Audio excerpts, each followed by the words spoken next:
They said I was damaged goods the day I came back with my suitcase. My own mother wouldn't even open the door. "You made your bed, Madison, now lie in it."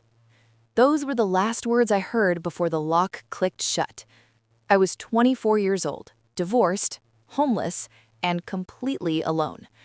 But here's the thing nobody tells you about rock bottom. It's the perfect foundation to build an empire. Fast forward 8 years, I'm standing in a glass-walled conference room overlooking the city I once slept in. My assistant slides a folder across the table. New client, urgent case, foreclosure and fraud allegations. They're desperate. I flip it open, and I freeze, because staring back at me from the documents is a name I haven't seen in years. The Bennett Family Trust. My family. My father's signature, my uncle's shady loans, my mother's co-signed lies. They have no idea who I am now. They don't know that the top property consultant they hired to save their ancestral home is the daughter they threw away like garbage. The same girl who begged them for help and got a door slammed in her face. Now, they need me, and I hold every card. The question isn't whether I'll help them. The question is, how much will I make them pay first? You think you know how this story ends. Trust me, you don't. Because revenge isn't always loud. Sometimes it's a signature on the right document at exactly the right time. So buckle up. This is the story of how I went from sleeping on subway benches to becoming the nightmare my family never saw coming. And if you've ever been thrown away by the people who were supposed to love you, this one's for you. Let's begin. Let me take you back to where it all started. June 2015. I was 22 years old, fresh out of college, and stupidly in love with the idea of love. His name was Ethan. Charming, smooth-talking, a little too perfect looking back. But my parents, they didn't care about love. They cared about getting rid of me. See, I wasn't planned. I was the accident that derailed my mom's career and my dad's freedom. Growing up, I was reminded of that every single day. "You're the reason we're stuck here, Madison. If it wasn't for you, we could have moved to California. You owe us everything." So when Ethan proposed after 6 months of dating, my parents didn't ask if I was ready. They asked, "When's the wedding?" Not because they were happy for me, but because I was finally someone else's problem. The wedding was small, cheap, rushed. My mom didn't cry. My dad didn't walk me down the aisle with pride. He practically shoved me toward Ethan like he was handing off a bad investment. And the second the rings were on, they were done with me.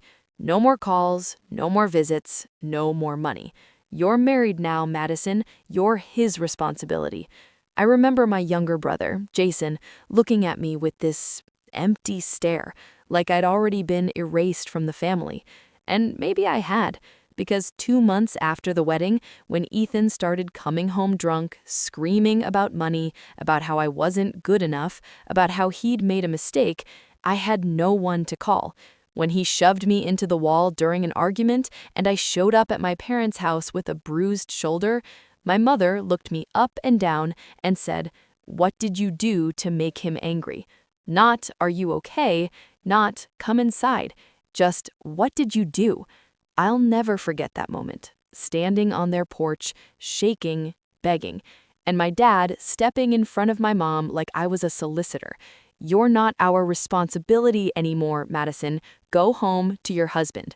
"But Dad, Go home." The door closed, and I stood there in the rain, sobbing, until a neighbor finally told me to leave. That's when I learned the truth. Family isn't about blood. It's about who shows up when you're drowning. And mine, they threw me the anchor.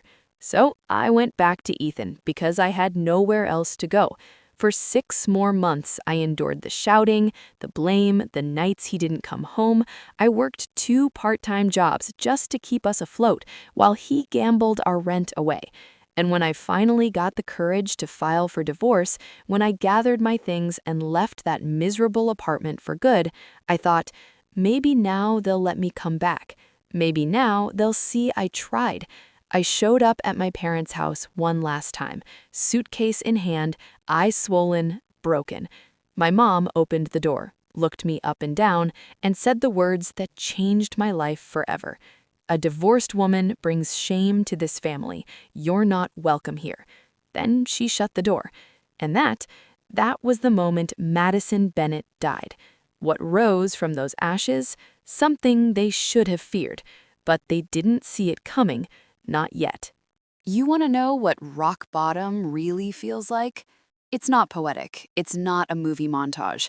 It's sleeping on a subway bench with your purse clutched to your chest, praying no one notices you. It's washing your face in a gas station bathroom at 5 a.m. before your shift starts. It's eating dollar store crackers for dinner and calling it a meal plan. That was my life for 3 months. No family, no friends, no safety net. Just me, a duffel bag, and a burning question. How did I let them make me feel this worthless? I was angry. God, I was so angry. But anger is fuel if you know how to use it. So I made a decision. I wasn't going to beg anymore. I wasn't going to cry. I was going to win. I started working overnight shifts at a 24-hour diner. The tips were garbage, but it kept me fed. During the day, I enrolled in free online courses on real estate law, property management, contract analysis. I studied in libraries, in coffee shops, where I'd nurse one cup for 4 hours. People looked at me like I was crazy. "You're homeless and you're studying real estate?" Yeah, because I knew something they didn't. The people who destroyed me, they owned property. And property has paperwork. Paperwork has loopholes. And loopholes? They're where revenge lives. It took me a year to save enough for a shared apartment with 2 other girls, another year to get my real estate license. By year 3, I was working for a small firm, learning everything I could about foreclosures, fraud, tax liens, legal loopholes. I wasn't just good, I was obsessed. Because every contract I analyzed, every case I closed, I imagined it was theirs. I imagined the day I'd see my father's signature on a document, the day I'd hold their fate in my hands the way they once held mine. People started noticing my work. I was sharp, ruthless, I never missed a detail. By year 5, I was headhunted by a top-tier property consulting firm in the city. By year 7, I was running my own division. I bought a condo with floor-to-ceiling windows. I wore tailored suits. I walked into rooms and people listened. But I never forgot. Not the cold nights, not the hunger, not the door slamming in my face. I carried every single moment of rejection like a weapon in my pocket. And I waited, patiently, because I knew one day they'd fall. People like my family always do. They live above their means, they take shady loans, they lie on documents. They think they're untouchable because they've always gotten away with it. But here's the thing about people like that. They're sloppy. And sloppiness, that's where I thrive. I didn't go looking for them. I didn't need to. I knew that eventually their house of cards would collapse. And when it did, I'd be ready. So when my assistant walked into my office that Tuesday morning with a folder marked "Urgent, Foreclosure Case, Bennett Family Trust," I didn't gasp. I didn't cry. I smiled. Because after 8 years of waiting, the game had finally begun. And this time, I wasn't the pawn. I was the queen, and they had no idea I was even on the board. What would you do if the people who destroyed you came crawling back? Let me show you exactly what I did. I remember that moment like it was yesterday. Sitting in my corner office, skyline view, cappuccino still hot. My assistant, Lauren, knocked twice and stepped in. "Madison, we've got a high priority case. Family trust in serious trouble. Foreclosure imminent. Fraud allegations." She slid the folder across my glass desk. I opened it casually, expecting another messy inheritance dispute. But then I saw it. Bennett Family Trust. My hand froze midair. My heart kicked into overdrive, but my face stayed stone cold. Years of poker facing through brutal negotiations had trained me well. "Who referred them?" I asked, voice steady. "They found us through a law firm. Desperate. They've been rejected by 2 other consultants already." Of course they had, because the case was a dumpster fire. I flipped through the pages.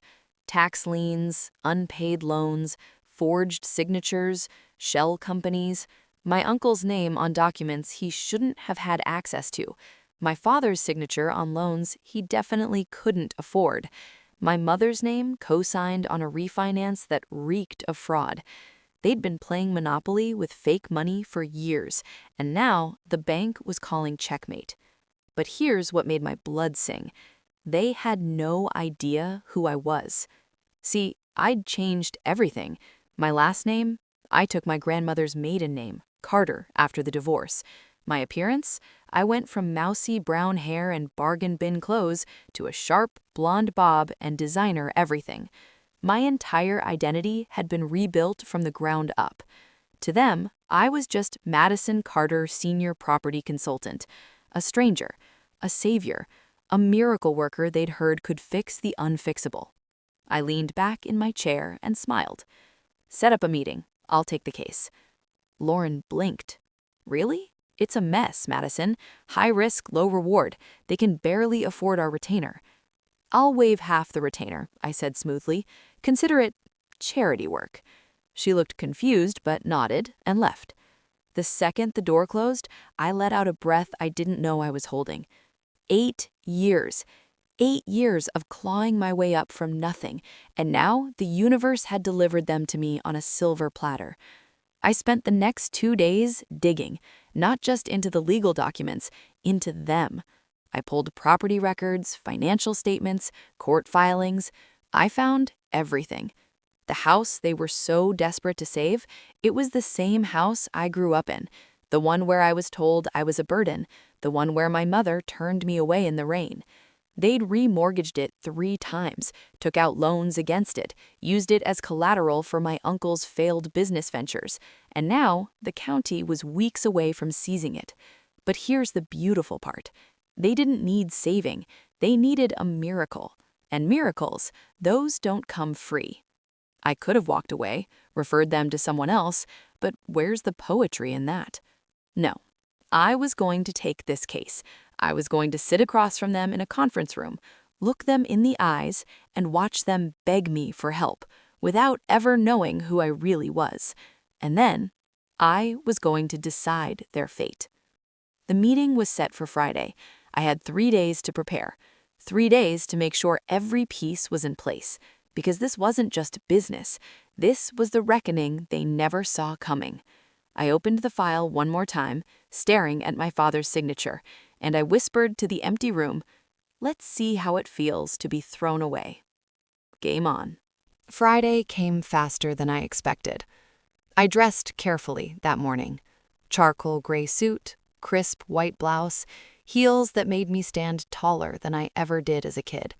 Hair pulled back, minimal jewelry, all business.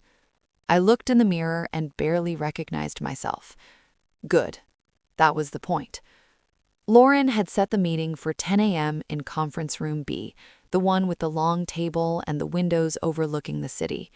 I wanted them to feel how far I'd come, even if they didn't know it yet. I arrived early, reviewed the file one last time, and positioned myself at the head of the table. Power position, always. At 9:58 a.m., Lauren opened the door. "They're here." My pulse quickened, but I kept my face neutral. "Send them in." And then they walked in. My father, my mother, my uncle. Older, grayer, tired-looking, but still carrying that same arrogance, that same entitlement in the way they walked, like the world owed them something. My mother's eyes scanned the room, landing on me with polite disinterest. My father barely looked up from his phone. My uncle, always the loud one, grinned like he was about to charm his way out of trouble. "Miss Carter, I presume," my uncle said, extending a hand. I stood, shook it firmly. "That's correct. Please, have a seat." They sat across from me like clients, like strangers. Not one flicker of recognition, not one moment of hesitation. I was invisible to them, just like I always had been. I let the silence hang for a moment, watching them shift uncomfortably. Then I opened the folder. So, the Bennett Family Trust. Let's talk about how we got here. My father finally looked up, clearing his throat. We've had some unfortunate financial complications, but the property, it's been in our family for generations. We just need someone who understands the system to help us keep it. Unfortunate complications, I repeated slowly, flipping through the documents. Is that what we're calling 3 remortgages, 2 fraudulent loan applications, and a shell company registered under a false address? The room went cold. My mother's face paled. My uncle's grin faded. "We were told you were discreet," said my father stiffly. "I am discreet. I'm also not a miracle worker." I leaned forward, locking eyes with him. "You've been playing shell games with your property for years, and now the county's coming for it. If I take this case, I need full transparency. No more lies, no more hidden documents. Understood?" They exchanged glances. My mother spoke for the first time, her voice thin and shaky. "Can you save the house?" I let the question hang in the air, watched her squirm. "Maybe," I said finally, "but it depends on how cooperative you are." "We'll do anything," said my uncle quickly, "whatever it takes." Anything. The word echoed in my mind. How many times had I said that to them? "I'll do anything. Please just let me come home." And they said no. Now here they were saying the same thing to me. I stood, gathering my papers. "I'll need 3 days to review everything in detail. If I find any more hidden issues, I'm out, and you'll be on your own." They nodded frantically, desperate. "Thank you, Miss Carter, really. You're a lifesaver," said my father. I smiled politely. "Let's hope so." They left, and the second the door closed, I sat back down and let out a slow, controlled breath. They had no idea. No idea that the woman holding their future in her hands was the daughter they'd erased. And that was just the beginning. The next 72 hours were a masterclass in controlled rage. I didn't sleep much, didn't need to. I was running on something stronger than caffeine. Vindication. I pulled every record I could legally access. Property deeds, mortgage histories, tax filings, court records. I cross-referenced names, dates, signatures, and what I found? It was worse than I thought. My father had taken out a loan against the house 5 years ago to fund my uncle's investment opportunity, a cafe that folded in 8 months. My mother had co-signed a refinance to cover my brother Jason's college tuition, private school, out-of-state, full ride on their dime. Meanwhile, I was sleeping on benches and eating vending machine snacks. But it gets better. Buried in the documents was a fraudulent claim. My uncle had forged a signature on a secondary loan application, my grandmother's signature. She'd been dead for 3 years when that document was filed. That alone was enough to trigger a fraud investigation. But I wasn't interested in sending them to jail. Not yet, anyway. No, I wanted something more poetic. I wanted them to feel what I felt. The helplessness, the rejection, the slow, suffocating realization that no one was coming to save them. I made notes, highlighted sections, built a strategy. Legally, I could do one of 2 things. Option 1, expose the fraud, trigger an investigation, and let the county seize the property. Clean, fast, brutal. Option 2, use the fraud as leverage to negotiate with the county, delay the foreclosure, and keep them dangling on a string, thinking I was helping them, while I slowly dismantled every escape route they had. Guess which one I chose. On Monday morning, I called my contact at the county assessor's office. "Hey, David, I need a favor." "Madison Carter asking for favors? This must be good." "I've got a case, foreclosure with fraud elements. I need 2 weeks to clean it up before you move forward with seizure." 2 weeks? Madison, you know I can't just... "David, when's the last time I didn't close a case for you?" Silence. Then a sigh. 2 weeks, but if you don't deliver, I'm moving forward. Deal. I hung up and smiled. 2 weeks. That was plenty of time. I scheduled a follow-up meeting with the Bennett family for Thursday. I wanted them to sweat a little longer, let the anxiety build, let them imagine losing everything, because that's what they did to me. They let me drown and didn't throw a rope. Now I was holding the rope, and I was deciding whether to pull them up or let it slip through my fingers. Thursday came. Same conference room, same setup, but this time I had a presentation ready. Charts, timelines, legal jargon. They walked in looking even more exhausted than before. My mother's hands were shaking. My father looked like he hadn't slept. My uncle was quiet for once. Good. Let's get started, I said, pulling up the first slide. I walked them through every mistake they'd made, every loan, every shady signature, every lie. I watched their faces fall with every revelation.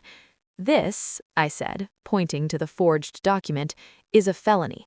If the county finds this, you're not just losing the house, you're facing criminal charges. My mother gasped. My father looked like he might be sick.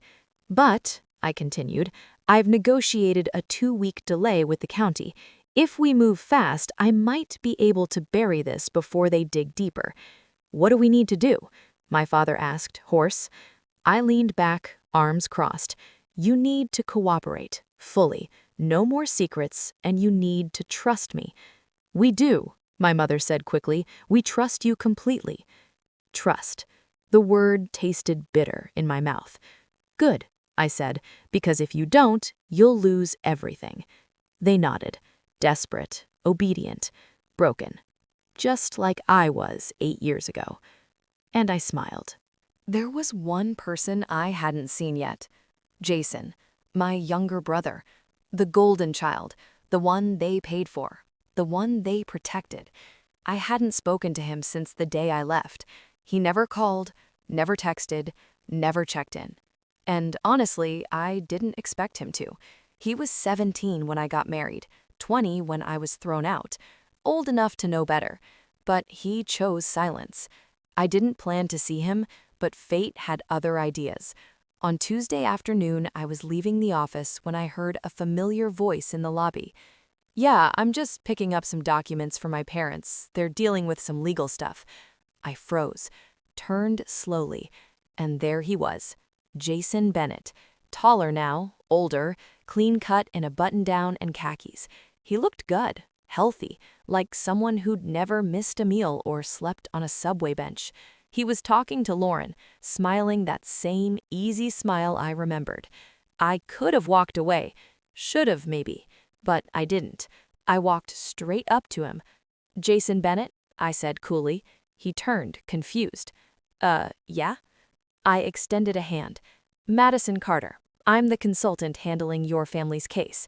He shook my hand, no recognition in his eyes. Oh, cool. Thanks for helping them out. They're really stressed.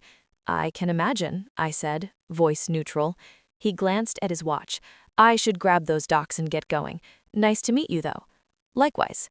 He walked past me toward the elevator, and I just stood there, watching him leave. He didn't know me. His own sister, the one who used to make him breakfast before school, the one who covered for him when he snuck out in high school, the one who begged him just once to tell Mom and Dad to let me come home. And he said, I can't get involved, Madison. It's between you and them. I felt something crack inside my chest. Not sadness, not anger, something colder. Indifference. He didn't deserve my pain. He didn't even deserve my acknowledgement. He was just another stranger now. Later that night, I looked him up. Social media, LinkedIn, public records. He'd graduated with a degree in marketing, landed a cushy job at a tech startup, engaged to a girl named Emily. His Instagram was full of smiling photos, brunch dates, vacation selfies, a life built on the money our parents funneled into him, while I starved. I scrolled through his photos and one caught my eye. A family dinner, posted 6 months ago. My parents, my uncle, Jason, and Emily. The caption read, "So grateful for family. Love these people." I stared at that photo for a long time, at their smiling faces, at the table full of food, at the warmth I was never invited to. And I realized something. They'd moved on without me. They didn't lose sleep over what they did. They didn't wonder if I was okay. I was erased, forgotten, replaced. And Jason, he wasn't a villain. He was worse. He was complicit. He stood by and watched me destroy me, and then went to brunch. So I made another decision that night.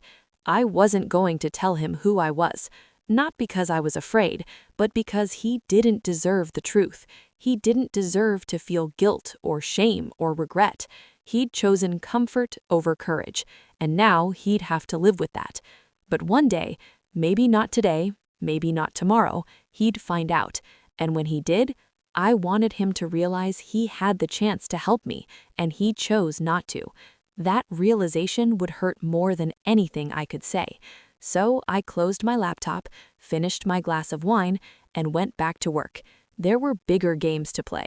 And Jason, he was just a footnote. But footnotes still get read, eventually.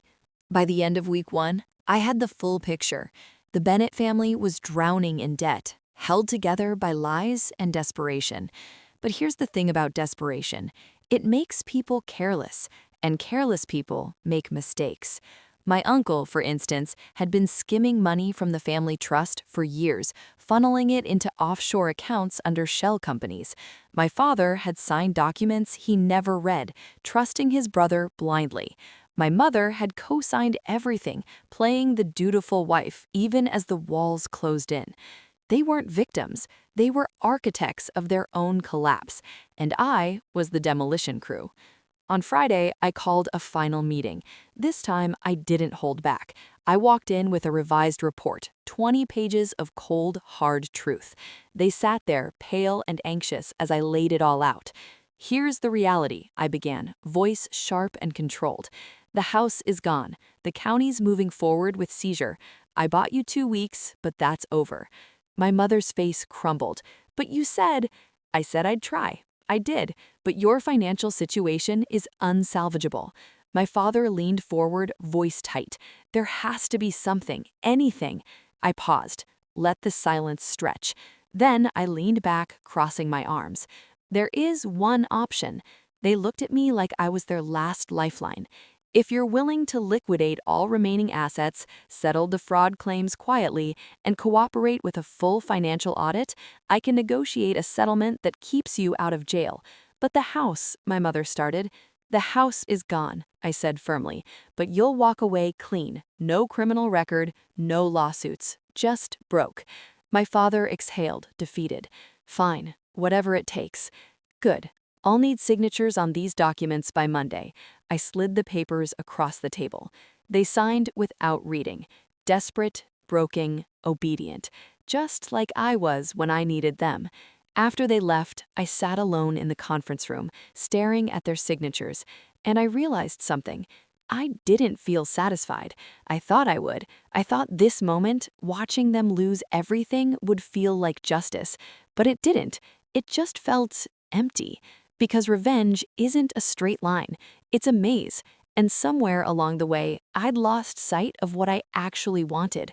Did I want them to suffer? Yes. Did I want them to feel what I felt? Yes. But did I want to become them? No.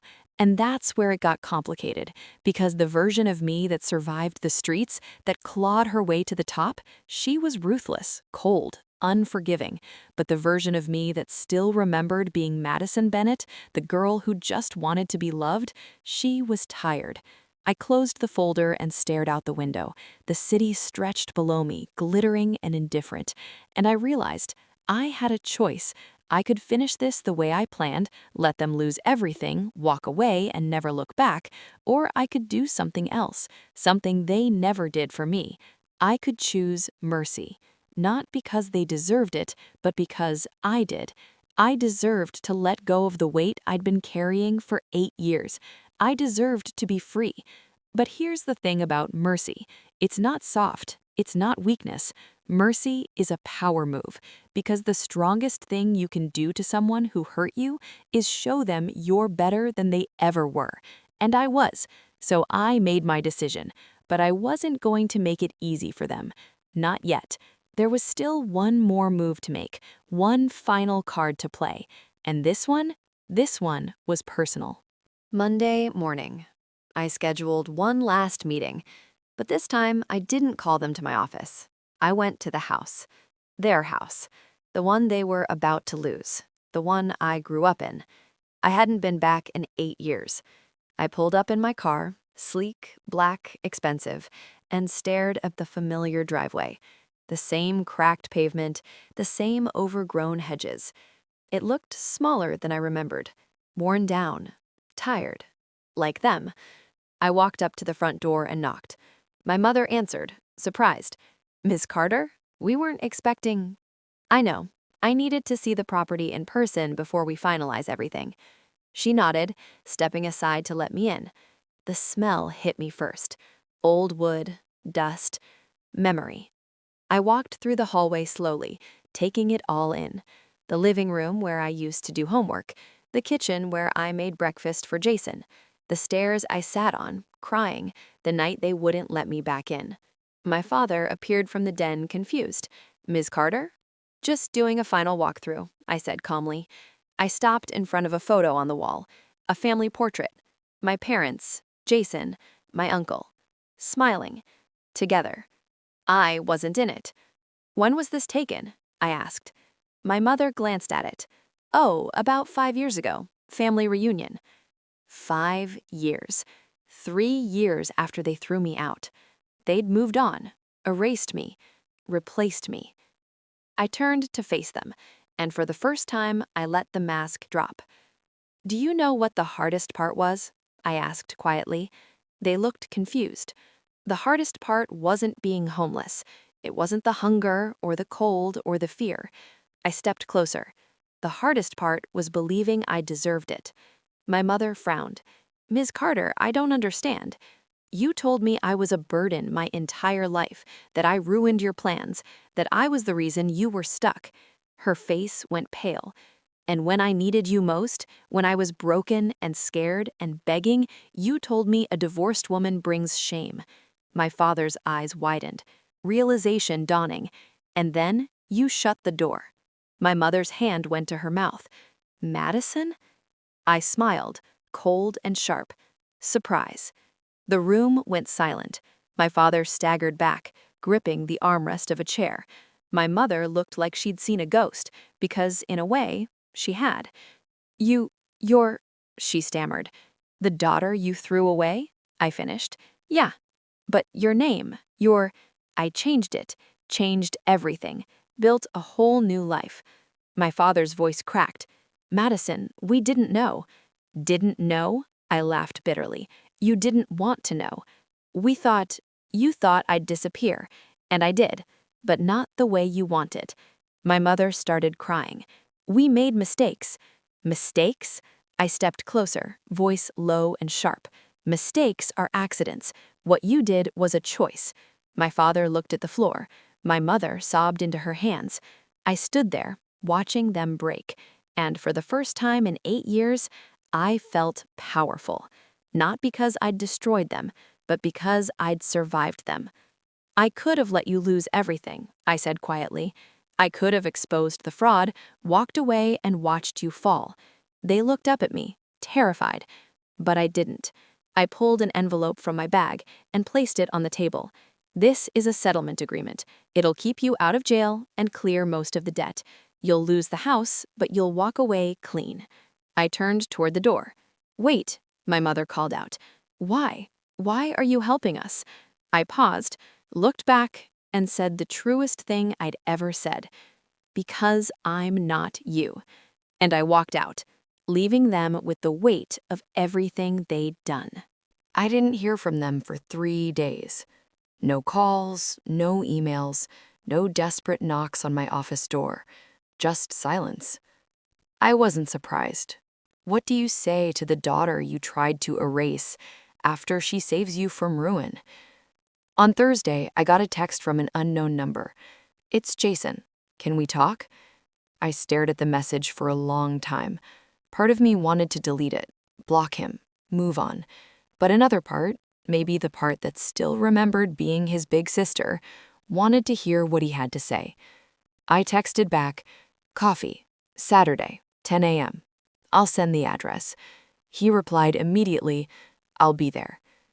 Saturday came. I picked a quiet cafe across town, neutral ground. I arrived early, ordered my usual, and sat by the window. At 9:58, Jason walked in. He looked different, nervous, older. He spotted me, hesitated, then walked over. "Madison," he said quietly. I nodded toward the chair. "Sit." He sat.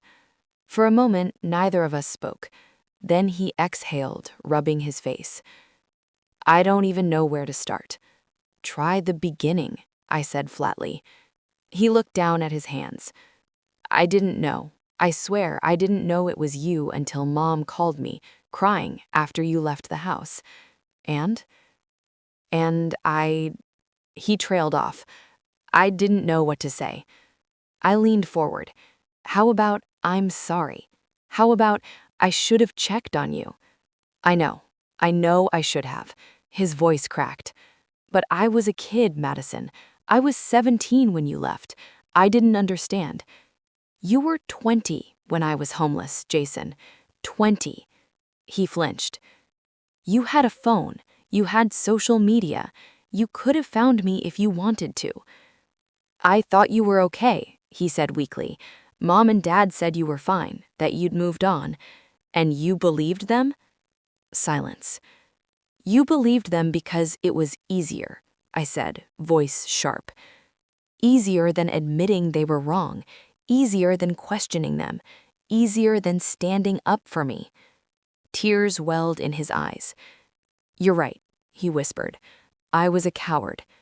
I sat back, arms crossed. "So why are you here, Jason? Guilt? Pity? Or did Mom send you?" "No," he said quickly. "I came because I needed to say I'm sorry, and I know it doesn't change anything. I know I can't undo it." He looked up, eyes red. "But I need you to know I think about it all the time. I think about how I should have called, should have fought for you." He wiped his face.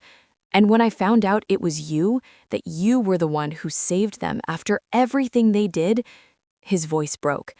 "I realized you're a better person than all of us combined." I didn't respond, just watched him fall apart. "I don't expect you to forgive me," he said, "but I needed you to know I'm sorry." I took a slow sip of my coffee, let him sit in the discomfort. Then I said, "I don't forgive you, Jason." He nodded, accepting it.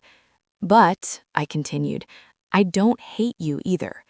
He looked up, confused. "You made a choice, a cowardly one, and you have to live with that." I stood, grabbing my bag. "But you're not them. You didn't throw me out. You just let it happen." I paused at the door. "Maybe one day I'll forgive you for that, but not today." And I walked out, leaving him sitting there, alone, with his choices. Life moved on after that. The Bennett family lost the house, just like I said they would. The county took possession, the assets were liquidated. My parents moved into a small apartment across town. My uncle kept his head down, avoiding fraud charges by a thread. Jason texted me once more after our coffee meeting.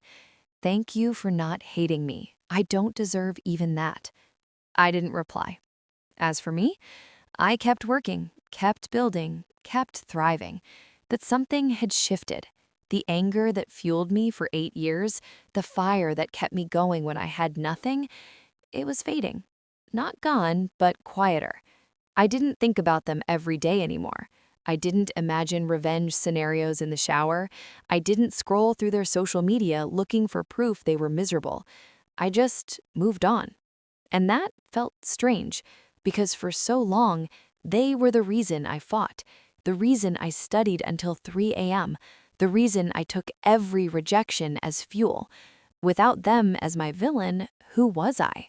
Turns out, I was just me, Madison Carter, not Madison Bennett, a woman who survived, who built something from nothing, who didn't need revenge to feel whole.